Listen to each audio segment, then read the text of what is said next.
আসসালামু আলাইকুম। এইভাবে কি কখনো শিম ভর্তা করে খেয়েছেন? না খেয়ে থাকলে এক্ষুনি বানিয়ে নিন। এত সহজ। না শ্বাস থাকবে, না কোনো রকম আনইজি ফিল হয় এমন কিছু থাকবে। আসলে আমরা শিম ভর্তা যখন হাতে মাখিয়ে করি তখন কেন জানি না অনেক কিছু কেমন আশ্বাস লাগে, খেতে একদমই ভালো লাগে না। তো আজকে আমি বানিয়েছি একদম সহজ ওয়েতে, এত সহজ বলার বাহিরে। জাস্ট শিমগুলো একটু সিদ্ধ করে নিয়েছি, ঢাকনা দিয়ে সিদ্ধ করবেন। যদি ঢাকনা দিয়ে সিদ্ধ করা হয় তাহলে শিমটা একেবারে গ্রিন কালার থাকবে। দেখেন আমি কিন্তু কোনো ফিল্টার ইউজ করি নাই, একেবারে ন্যাচারাল।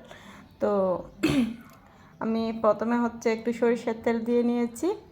আমি একটু খুব করে কড়াইটা ভালো করে গরম করে নিয়ে তাহলে একটু তার ভিতরে একটু সরিষার তেল দিয়ে আর হালকা পেঁয়াজ কুচি করে দিয়েছি, আর ওটা দিয়ে দিয়েছি। আর এই যে শিমগুলো যখন সিদ্ধ হয়ে গেছে তারপর ব্লেন্ডারে জারে নিয়ে ওগুলোকে একটু করে জাস্ট একটা একটা দিচ্ছি আর কি। বেশি ম্যাশড হয়ে যাবে না, একটু দানা দানা থাকবে ওরকম করে করে নিয়ে ব্লেন্ড করে নিয়েছি। তারপর ওগুলো ওখানে দিয়ে দিয়েছি আর 2 মিনিটের মতো নাড়াচাড়া করে ভেজে নেব।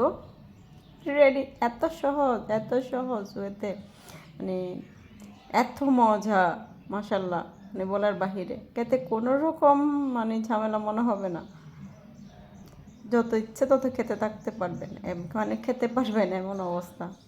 আসলে কোনো কিছু বানিয়ে বানিয়ে যখন সবাই ছেটেপুটে খেয়ে ফেলে তখন রাঁধুনির তৃপ্তি